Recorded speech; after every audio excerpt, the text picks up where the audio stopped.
This is what it looks like when you're moving.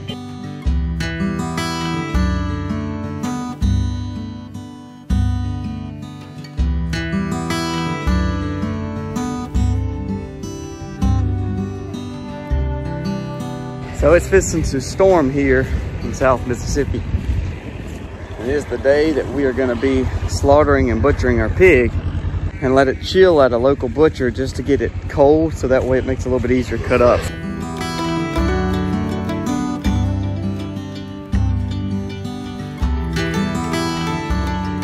Aiden's here with a truck. We're going to skin one out on farm and then scald one. Scalding allows us to get a little bit better fat and lard off the pig, and also helps us with our curing of our hams. So we're going to scald one, which is going to be the first one, and then we're going to skin one here. Scalding I can't do on farm because I don't have a piece of equipment big enough to scald. So we have a local friend that's a butcher who helps us to scald, and then basically gives back to me where I can turn around and do the rest of the processing. Are we going to beat the rain? Are we going to beat the rain? Hope so. It looks like it's supposed to pour down, doesn't it? Look at that sky.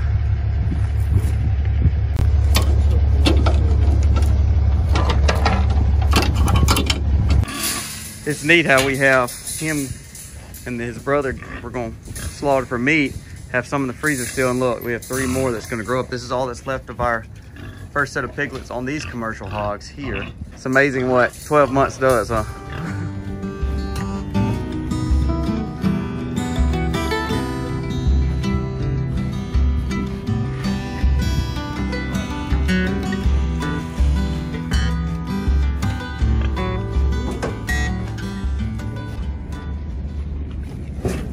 Good job, buddy.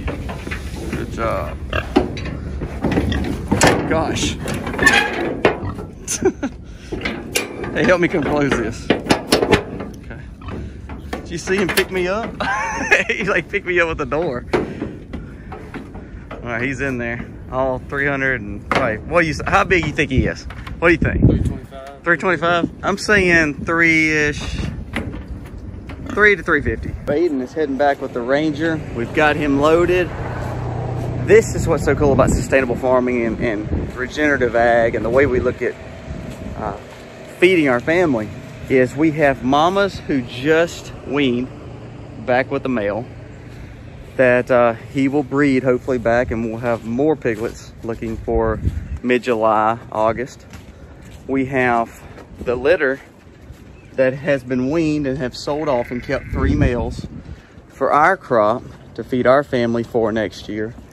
We have this guy and his brother who will kill on farm that give us meat that we're going to start breaking down and curing right now. And we're still, other than one little pack of bacon that we did not have, we ran out of bacon. Other than that, we just ate our last pork chops off 2020's hogs. So it's 2022 and we're eating 2020 and 2021 meat. And we still have sausages, all from the American guinea hogs. We have everything but bacon. So when we process his bacon, that's the only thing that we're low on. That is beautiful to know that we have 4 or 5 different stages of pigs that's allowing us to have food, that's providing us food. The selling of those babies and the selling of the American guinea hogs pays for the food that pretty much feeds these guys. That is true American farming like it's supposed to be. We need to get to garden season more and more. We've got these gardens ready and they're almost ready to plant, but it has been flooding here the last 2 days. And I think we've got another storm coming today. I'm hoping it kind of gets out of here and we get some warm weather, start having a normal spring for Mississippi. February, late February, early March is kind of bee season. That allows you to see your bees really start moving out. That's when you start seeing a lot of your peas come up, your potatoes come up. And so we're hoping to really see a lot of that starting to really rejuvenate and really see this grass coming up, because right now it's still so dead from all the rain and cold weather we've had. We had 26 just 2 nights ago, and that's cold for us. And to continue to have that coldness, I'm done for cold. I'm ready for warmer weather and get back into the heavy farm season for us. Can we butcher both on farm? Absolutely. We can't scald on farm. The benefit of scalding, and we're going to do a video on scalding versus skinning. Scalding allows us to have a better way to preserve our hams, to me, and it allows us to have a better, easier way to cut. It's a little bit cleaner process when we're trying to cut our primals. It's just preference. So we're going to do it with this one like normal and just basically get him gutted and scald at a local butcher that's good friends of ours, and let them sit in their cooler for overnight. So it allows it to chill down, not really freeze, but chill down. And then the next one, our guy that helps us with the farm when we're gone on vacations, or when JJ was sick, or when we're going to these conferences, is actually going to come, and we're going to butcher and skin on farm. And we're going to see the difference in the quality and the comparison to having to do something fully on farm, if it full down, come down to it, versus doing a scald process and then breaking it down on farm. So it's going to be fun to see the difference. I like the cleanness of scalding. However, on the skinning side, I like to get the guts out as soon as possible. So there's benefits to both, depends on what you're doing. And I'm excited to get some bacon back. I'm glad to see these pigs going to make their kind of final home in the freezer. This allows us to know that now we've been providing for them, they're going to provide for us.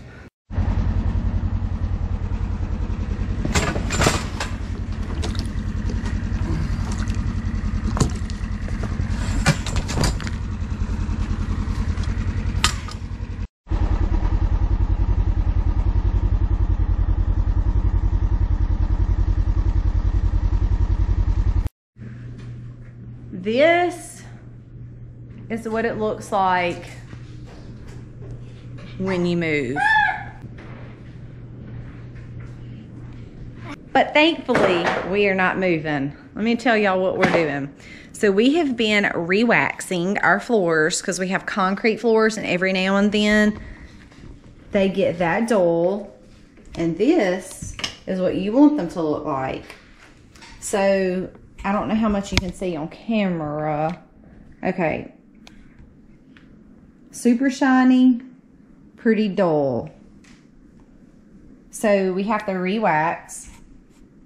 This girls' room, we have also cleared out. We've done like most of the kids' rooms, our room, which is across the house, the school room. I just finished up one of the other front bedrooms. That's why I look a hot mess. And now is the big room.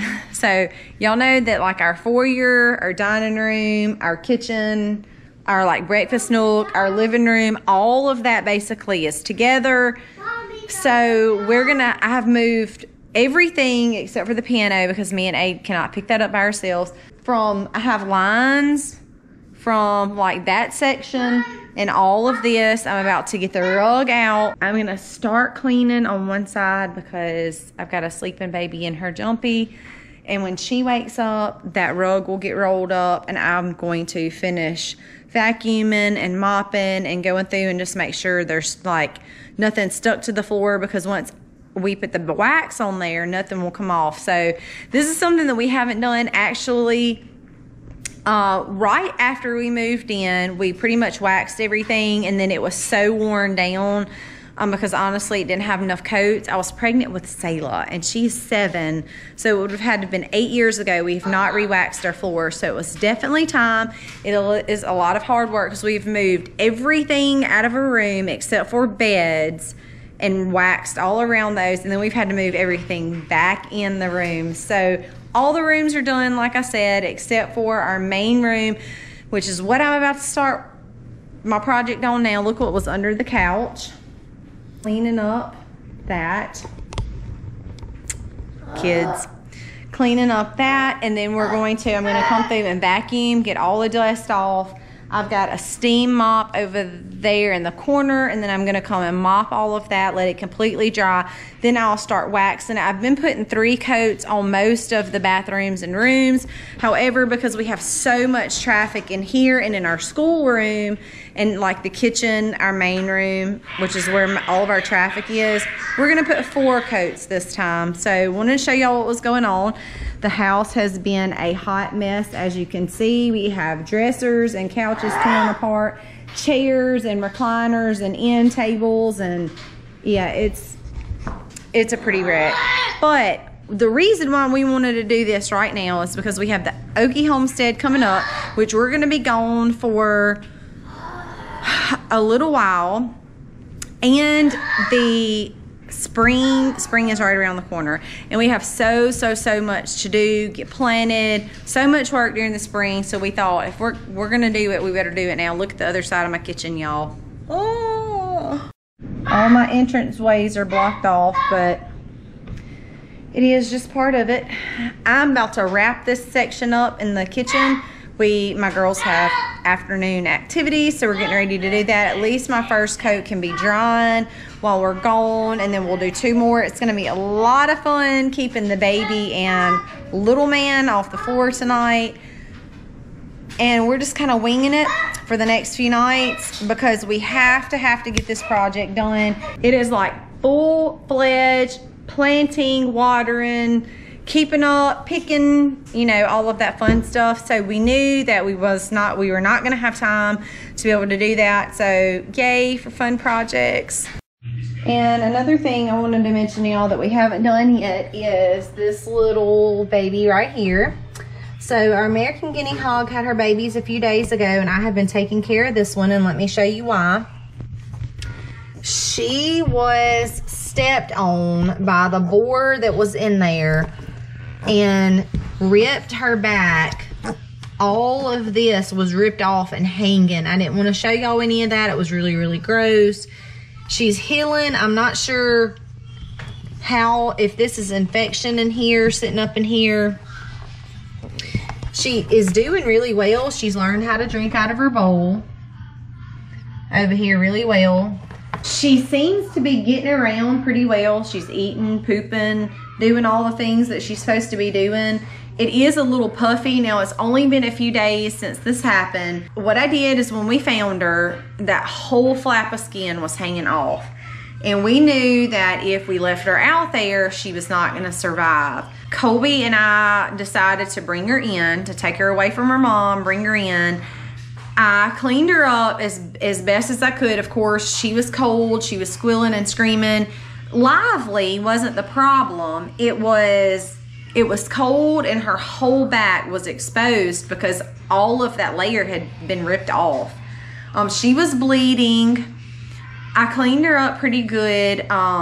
Just some water. I rinsed off as much as the mud and grass and stuff that was stuck in there as I could. I brought her back in. Well, I was inside when I did that. Tried to clean her feet off as best as I could. Then I got some betadine and just kind of held that flap of skin open and sprayed all of that out. Laid it over, and then I have what's called Vet Bond. And it's very similar to Dermabond, which is used in humans, but it's like the vet form of skin glue. So I used that on her and left one little split at the top open so that it could continue to drain. But it has completely healed up. I did also put some honey on it and some calendula on it. And I gave her, she's had 2 shots of antibiotics, and I've just kept her over in this little container. I've kept the heater on her. I warmed her milk up for several days, and now I've been lowering that down to like room temperature, and she's done okay with that. She's eating and drinking, moving around. And one thing, she does have this little puff under there, and I'm wondering maybe if infection is trying to set in, or if you can see right on her back, she's gonna move when I go to put right there, that little place. It's like kind of puffy.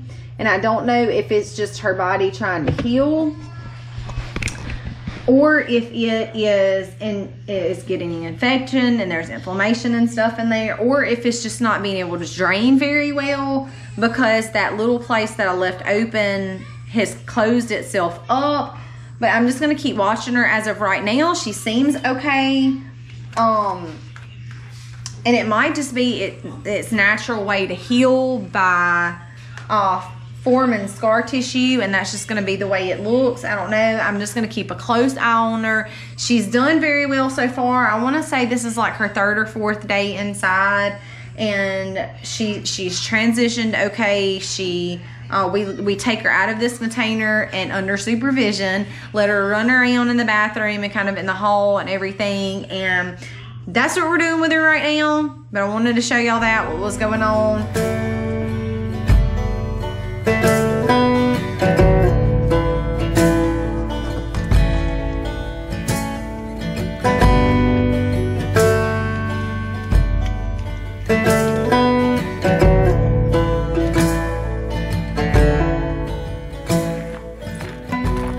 I guess the sheep wanted to go on a tour of the farm because they're not in their nets. They're way over here. Their nets are way over there. Taking the babies on a tour, I guess.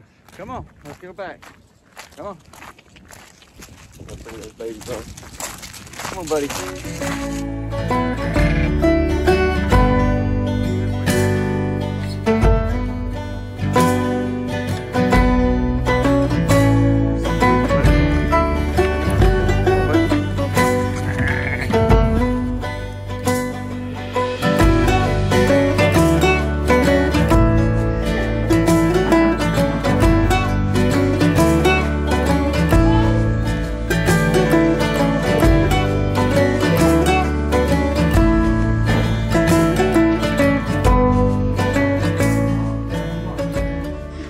Y'all look cute with the three little heads on the couch.